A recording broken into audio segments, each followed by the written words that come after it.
జై శ్రీరామ్ అందరికీ నమస్కారం వెల్కమ్ టు న్యూస్ అఖండ నేను మీ కస్తూరి శ్రీధర్ మిత్రులారా ఆపరేషన్ సింధూర్ వెనుకున్నటువంటి అసలు హీరో ఎవరో తెలిసిన ఈ న్యూస్ చూడండి న్యూస్ మాత్రం సూపర్ గా ఉంటది ఓకేనా మీకందరికి పెహల్గామ్ లో జరిగినటువంటి తీవ్రవాద దాడి గురించి అందరికీ తెలిసిందే ఆ కారణంగా 26 మంది భారతీయులను పాకిస్తాను అలాగే కాశ్మీర్ కు చెందినటువంటి తీవ్రవాదులు కలిసి కాల్పులు జరిపి హత్య చేశారు నిరాయుధులైనటువంటి వాళ్ళపైన వాళ్ళ తలపైన తుపాకులు ఎక్కుపెట్టి మరీ కాల్పులు జరిపారు ముఖ్యంగా వాళ్ళు ముస్లింలా కాదని చెప్పేసి నిర్ధారించుకోవడానికి ఈ ఐడెంటిటీ కార్డులు చెక్ చేసి వాళ్ళ ప్యాంట్లు చూసి మరి దారుణంగా ఈ తీవ్రవాద దాడులు చేశారు ఇంకొక విషయం ఏంటంటే ఇక్కడ జరుగుతున్నటువంటి దాడిని పాకిస్తాన్ లో ఉన్నటువంటి వీళ్ళ బాసులు లైవ్ లో చూశారంటే లైవ్ లో చూపించారు చూడండి మేము ఎట్లా దాడులు చేస్తున్నాం అని చెప్పేసి ఎవరి మీద అమాయకుల మీద మగవాళ్ళు అంటారు వీళ్ళనా మగవాళ్ళు అంటారా వీళ్ళని అంటారే సరే ఇకపోతే ఈ దాడులు చేయించింది నేరుగా పాకిస్తాన్ ఆర్మీ చీఫ్ అయినటువంటి ఆసిమ్ మునీరే ఇక ఈ తీవ్రవాద ఘటనలు జరిపింది ద రెసిస్టెంట్ ఫ్రంట్ అన్నమాట ఈ రెసిస్టెంట్ ఫ్రంట్ వెనక లష్కరే తోయిబా అదే విధంగా జైషే మొహమ్మద్ తీవ్రవాద సంస్థలు అయితే ఉన్నాయి దీంతో భారత్ కూడా నిన్న పాకిస్తాన్ పైన ప్రతీకార దాడులు అయితే చేసింది ఈ దాడులను కేవలం ఒక పాకిస్తాన్ మీద మాత్రమే కాకుండా పాకిస్తాన్ ఆక్రమిత జమ్మూ కాశ్మీర్ లో కూడా ఈ దాడులు అయితే నిర్వహించింది ఇకపోతే ఈ దాడులు మొత్తంగా 9 ప్రాంతాలలోని 21 తీవ్రవాద స్థావరాలపైన జరిగినాయి ఈ 21 స్థావరాలు కూడా మొత్తం తీవ్రవాద స్థావరాలే వీటిలో తీవ్రవాద సంస్థల యొక్క ప్రధాన కార్యాలయాలు తీవ్రవాదుల యొక్క ఈ శిక్షణా కేంద్రాలు తీవ్రవాద ఆయుధ డిపోలు తీవ్రవాదులు సేఫ్ గా దాక్కునేటటువంటి ఈ సేఫ్ హౌస్ లో ఉన్నాయంట ఇకపోతే ఈ 21 తీవ్రవాద స్థావరాలపైన భారత్ ఏ మాత్రం తప్పు చేయకుండా చిన్న పొరపాటు కూడా లేకుండా అసలు కనీసం ఒక్క మిసైల్ కూడా జనావాసాల మీద పడకుండా ఖచ్చితంగా టార్గెట్లు ఫిక్స్ చేసి ధ్వంసం చేసి పారేశారు ఇక ఈ దాడులలో 700 నుంచి 1000 మంది వరకు తీవ్రవాదులు మరణించి ఉండొచ్చు అనేది ఒక అంచనా అన్నమాట ఇది అనధికారికంగా మనకు తెలుస్తున్నటువంటి విషయం అయితే మన భారతీయ ఆర్మ్డ్ ఫోర్సెస్ కు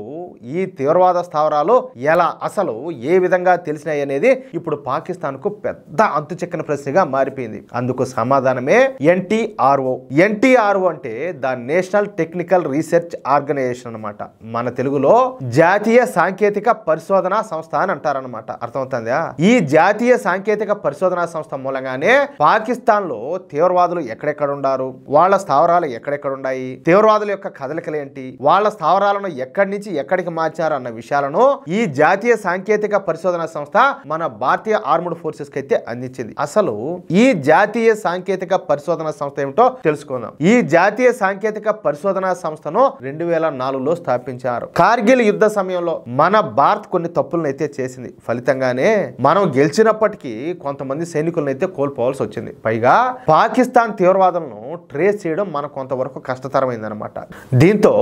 అప్పటి మన దేశ హోంశాఖ మంత్రి అదే విధంగా ఉప ప్రధాని అయినటువంటి లాల్ కృష్ణ అద్వానీ గారు ఈ జాతీయ సాంకేతిక పరిశోధనా సంస్థ ప్రతిపాదన అయితే తీసుకొచ్చారు ఫలితంగానే 2004లో ఈ జాతీయ సాంకేతిక పరిశోధనా సంస్థ ప్రారంభమైందనమాట ఈ జాతీయ సాంకేతిక పరిశోధనా సంస్థ ప్రధాన కార్యాలయం ఢిల్లీలో ఉంటది ఇక ఈ సంస్థ కేవలం జాతీయ భద్రతా సలహాదారుకు అదే విధంగా ప్రధానమంత్రి గారికే జవాబుదారి అనమాట ఇంకెవరికి సమాధానం చెప్పాల్సిన అవసరం వీళ్ళకి ఉండదు మన దేశంలో ఉన్నటువంటి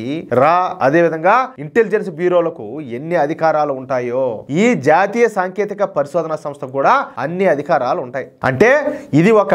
స్వయం ప్రతిపత్తి కలిగినటువంటి సంస్థ అన్నమాట satellite technology internet social media phone tapping electronic intelligence ఈ చైనీస్ యాప్ల పైన నిఘా వేయడం ద్వారా ఈ జాతీయ సాంకేతిక పరిశోధనా సంస్థ ఈ తీవ్రవాదుల యొక్క ఆచూకీను వాళ్ళ కదలికలను వాళ్ళ స్థావరాలను కనిపెడతా ఉంటది అమెరికాలోని నేషనల్ సెక్యూరిటీ ఏజెన్సీ తరహాలోనే దీన్ని అయితే ప్రారంభించారు ఇకపోతే మోడీ ప్రభుత్వం వచ్చిన తర్వాత ఈ జాతీయ సాంకేతిక పరిశోధనా సంస్థకు 7,000 కోట్ల విలువైనటువంటి ఆధునిక పరికరాలను అదే విధంగా టెక్నాలజీలను అందించారు చూడండి అంతే ఇక ఈ సంస్థ తెర వేగంగా దూసుకుపోయింది రాకెట్ వేగంతో తీవ్రవాదులను ఖచ్చితంగా గుర్తిస్తూ ఎప్పటికప్పుడు మన భారతీయ ఆర్మ్డ్ ఫోర్సెస్ కు ఖచ్చితమైనటువంటి సమాచారాన్ని అందిస్తూ తన సత్తానైతే నిరూపించుకునింది నిన్న జరిగినటువంటి ఈ దాడుల వెనక కీలక సమాచారాన్ని అందించింది కూడా మన జాతీయ సాంకేతిక పరిశోధనా సంస్థ కావడం ఇక్కడ విశేషం అన్నమాట అంటే ఈ ఆపరేషన్ సింధూర్ వెనక ఉన్నటువంటి అసలు హీరో ఈ జాతీయ సాంకేతిక పరిశోధనా సంస్థ అన్నమాట అది విషయం చూడండి మనకు తెలియకుండానే మన నీడల మన వెంట ఉండి కాపాడేదానికి మన కోసం ఎన్ని సంస్థలు పనిచేస్తున్నాయో ఒకసారి ఆలోచించండి అది మన దేశం యొక్క గొప్పదనం. అర్థమవుతుందా? మనమేమో ఎంతసేపటికి స్వార్థం స్వార్థం అని చెప్పేసి మన స్వార్థంలో మనం మునిగి తేలుతున్నాం. అరే దేశానికి ఏం జరుగుతుంది, ఏడ మధ్య జరుగుతుంది, ఏడ నష్టం జరుగుతుంది, ఎవరు ద్రోహం చేయాలనుకుంటున్నారు, దేశభక్తులు ఎవరు, దేశ ద్రోహులు ఎవరు అనేది కూడా గుర్తించలేనటువంటి స్థితిలో మనం వెళ్ళిపోయామన్నమాట. ఎంతసేపటికి డబ్బే. ఏం ఏడబెట్టుకుంటారయ్యా స్వామి డబ్బులు. ఈ రోజు ఈ పశ్చిమ బెంగాల్ మన మధ్య ముర్షిదాబాద్ లో దాడులు జరిగినాయి కదా, రీసెంట్ గా జరిగిన దాని గురించి మాట్లాడుకుందాం. పొట్ట చేతితో పట్టుకొని ప్రాణాలు అరిచేతిలో పట్టుకొని పారిపోయినారు. ఏది వాళ్ళ ఇల్లు వాకిళ్ళు వదిలేసి చాలా మంది. వాళ్ళ పోయి అడగండి, ఏం వాళ్ళ దగ్గర డబ్బులు ఉండవా, వాళ్ళ దగ్గర ఆస్తిపాస్తులు ఉండవా, ఇల్లు ఉండవా, వాకిళ్ళు ఉండవా, సంపాదన ఉండదా, వాళ్ళు ఎందుకు పారిపోయారు కట్టుబట్టలతో, వాళ్ళని పోయి అడగండి. ఏం చేసుకున్నారు డబ్బులని, మడిచి పెట్టుకోవడానికి కూడా ఉపయోగపడలేదు అని చెప్తారు. కాబట్టి ప్రతి ఒక్కరు కూడా దేశం కోసం ధర్మం కోసం ఖచ్చితంగా కట్టుబడి ఉండాలా, పని చేయాలా. అది నేను కోరుకునేది. ఏమంటారా మిత్రులారా? ఈ న్యూస్ కనుక మీకు నచ్చినట్లయితే ఖచ్చితంగా ఈ న్యూస్ నలుగురికి షేర్ చేయండి. అదే విధంగా ప్రతి ఒక్కరు కూడా మీ యొక్క అమూల్యమైన అభిప్రాయాలను ఖచ్చితంగా స్పష్టంగా కామెంట్ చేయండి. ఇంకొక విషయం ఏంటంటే, ఇంతవరకు మీరు గనక మన ఛానల్ సబ్స్క్రైబ్ చేసుకున్నట్లయితే ప్రతి ఒక్కరు కూడా మన ఛానల్ సబ్స్క్రైబ్ చేసుకోండి, సపోర్ట్ చేయండి ప్లీజ్. జై శ్రీరామ్, జై హింద్.